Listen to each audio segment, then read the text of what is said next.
Exploring Tomorrow.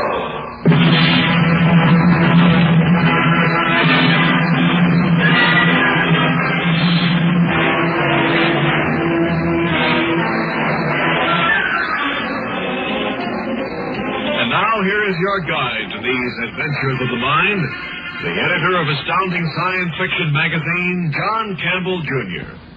In the biblical story of the handwriting on the wall, everybody could see that handwriting. The king, Belshazzar, could see it clearly enough. Trouble was he couldn't tell what it meant. If you recall, he had to call in an interpreter. A lot of people can see handwriting on the wall. The argument is, what does it mean?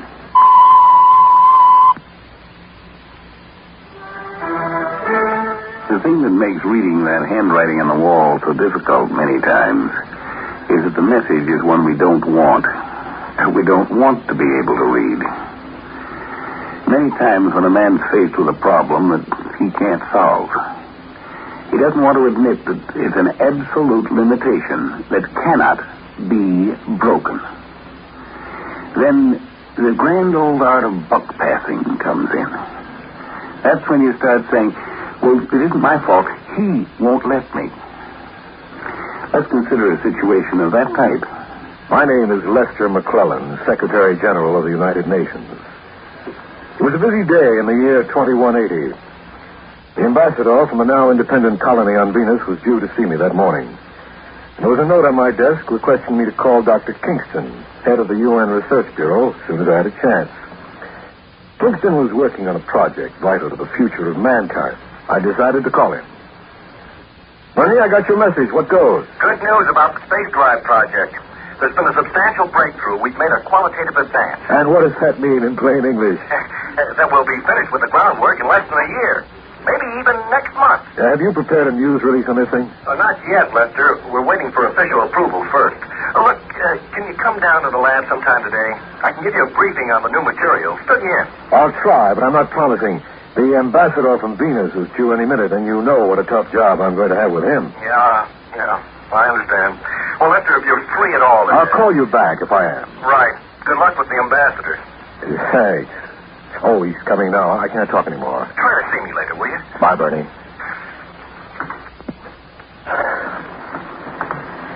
Secretary General McClellan, I'm David Rockwood, Art Secretary of Venus Central Council.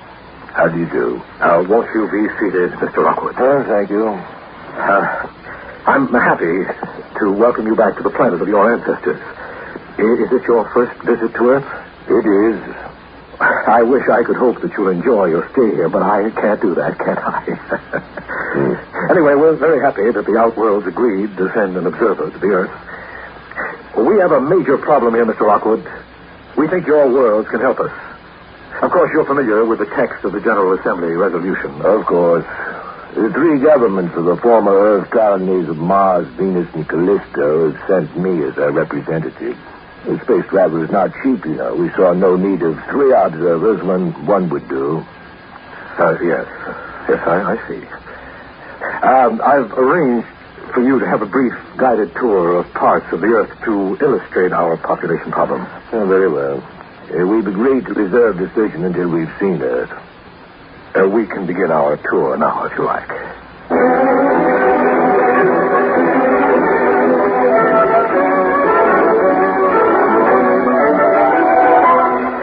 And this is the Bureau of Population Statistics. Now, you see that screen over there, Mr. Rockwood, the one with the red numbers on it? It's the up-to-date record on Earth's population. Every birth and death is automatically fed into the main computer channel as soon as it's known, and within an hour it's registered up there. 13,762,312,000. The last column doesn't stay still long enough for me to read it. No, it doesn't. We average 500,000 new Earthmen a day, and the computer has to move fast to keep up.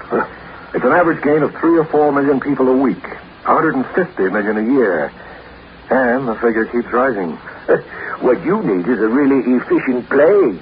Something to clear away 3 or 4 billions. I don't find that very amusing, Mr. Rockwood. An interplanetary war would achieve the same thing. Shall we move on?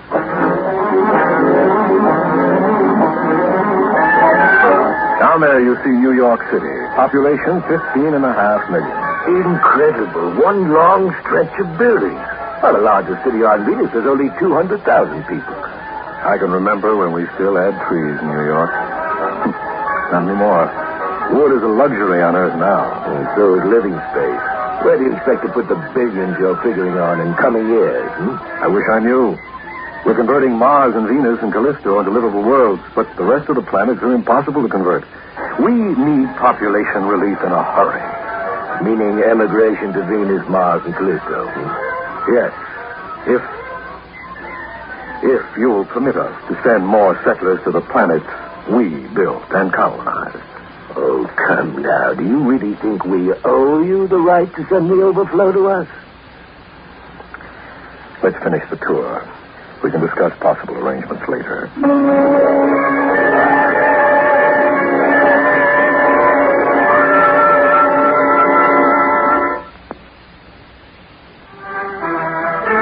You know, the handwriting doesn't have to be on a wall. Sometimes it can be on the face of a computer, as it was this time. But the handwriting was there. But now, what is the meaning of this handwriting? Does it mean that the colonists should allow Earthmen to move out? Or does it maybe have some other meaning? And this is Food Station 117, an artificial island in the Gulf of Mexico. Since we've hardly any open land on Earth for cultivation, we've turned to farming the sea. We've developed some new foods. These are plankton steaks, synthesized from small sea creatures, microscopic crustaceans. Mm-hmm. And this bread comes from plankton flowers. Taste it. Oh, dear. It's not very tasty stuff, is it? No, it isn't. But half of Earth's population knows no other food. It's nutritious, and the supply is practically limitless. And we can't spare land for grazing animals. The only ones left are in the zoo. Care for another slice of steak? No, thanks. No, thanks. This one will do very well. May I have something to drink, please, to wash away that taste?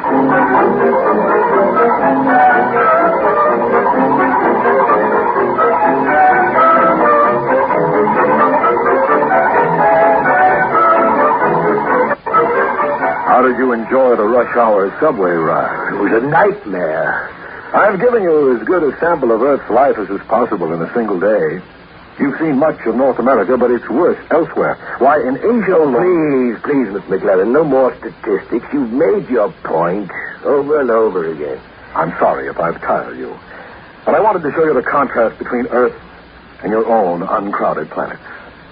And now I appeal to you, Mr. Rockwood, in the name of the humanity that's common to all our worlds. You want us to let you send overflow masses to us. We built those colonies as a safety valve for overpopulation.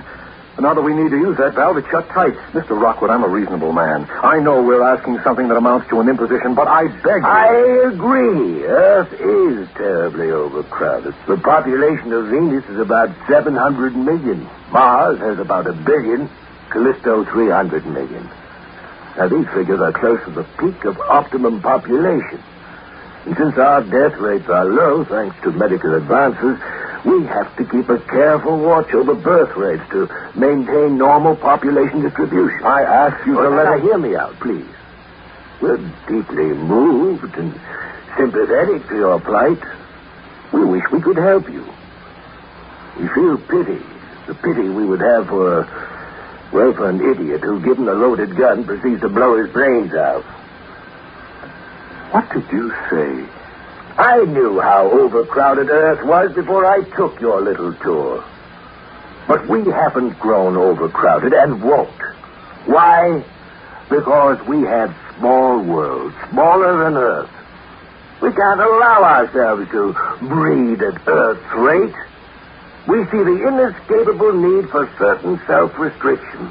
You don't see the moral obligation to accept some of our excess people? We see a moral obligation to refuse. To force you to see your real problem and its solution. I am empowered by the General Assembly, Mr. Rockwood, to exert any means within my power to make you change your mind. And Earth, I'm afraid, has more armed vessels than your 3 worlds combined. So you're threatening war? Not war. Survival.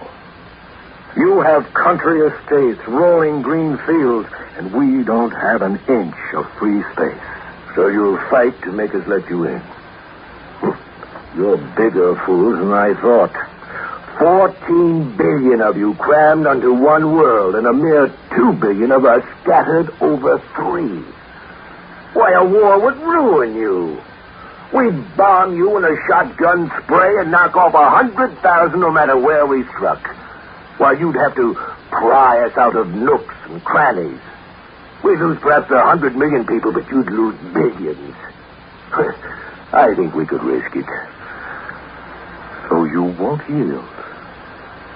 You'd risk war even. You won't take colonists. When we colonize the stars, we shall do it differently. The stars?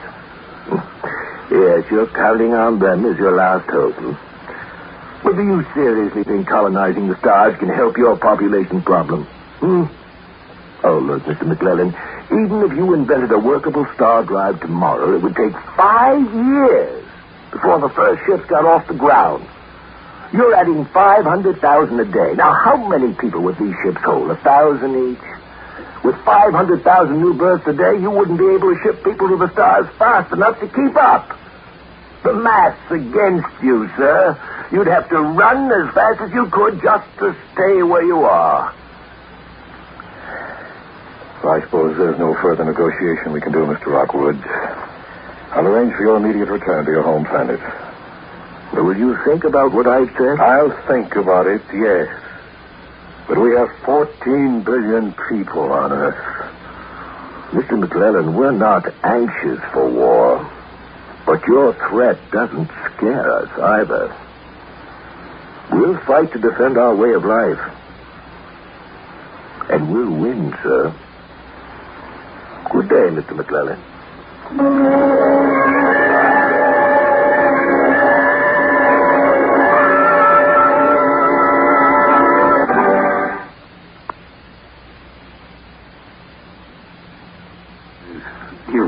Human enough to want to pass his troubles along to another person. In this case, he wanted to make it that his troubles were because the colonists wouldn't let people emigrate. That wasn't the trouble. The trouble was emigration had become impossible. And that was the thing that he had to accept.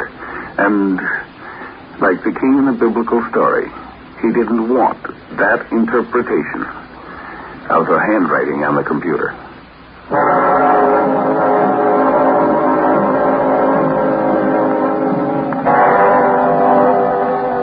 Sit down, Bernie.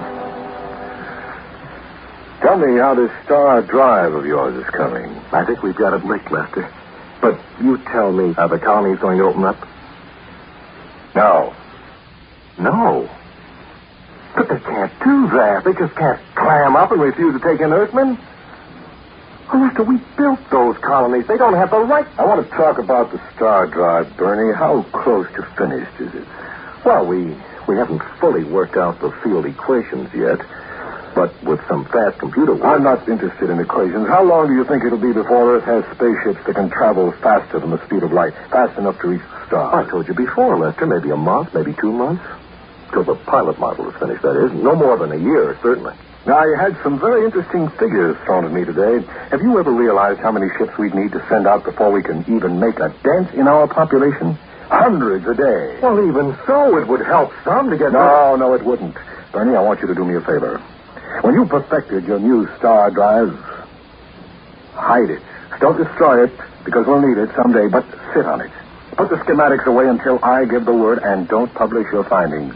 Have you gone crazy, Lester? No, I've suddenly gone stark, raving sane. Look, the new star drive is a dodge, a subterfuge. It's a substitute for the real answer to our problem, Bernie. Venus is not overcrowded. They're controlling population increase there. What does all this have to do with my star drive? Why should I stop work on it? Because it will cloud the issue. The people won't believe the figures. As long as there's what seems to be a way out, they'll cling to it. If you suppress the star drive, there'll be no way out at all. And Earth either cracks wide open or it grows up. There's no middle course. And you're suggesting that I Deliberately destroy my life's work. Just for a while. Sure, it's a great thing to explore the stars, but first we need to control ourselves. If the world learns that there's a star drive, they'll think it's a way out. It isn't, but we'll never convince them of it.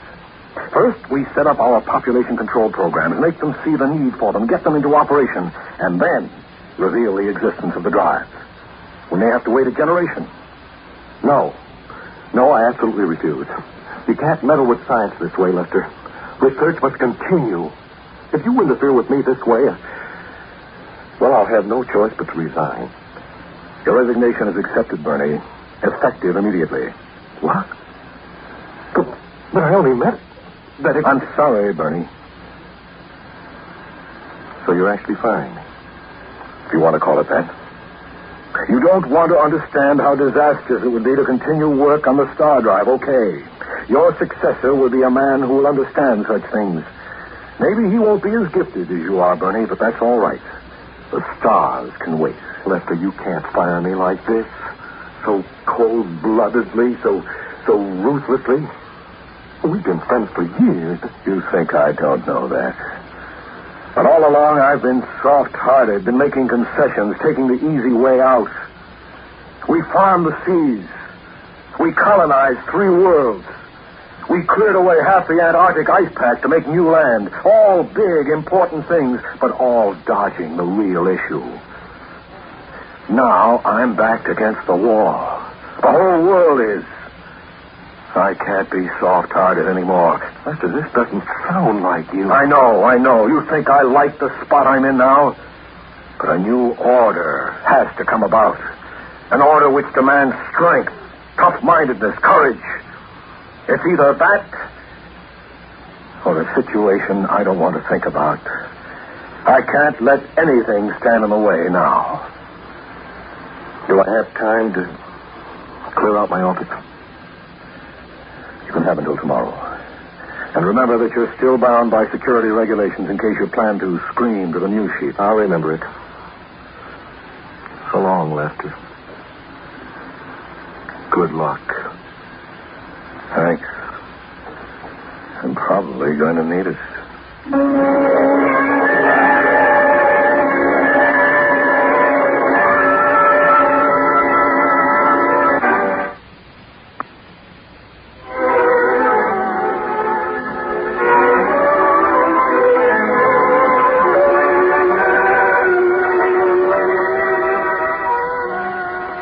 There are limitations even to what science can accomplish, the highest technology. The fundamental physical limitation of the amount of matter there is in the universe. Old Malthus was right. With a higher technology, you can push the limit out a little further, but not beyond the limits of the universe. They're fundamental. It becomes necessary, sooner or later, to go in for quality instead of quantity.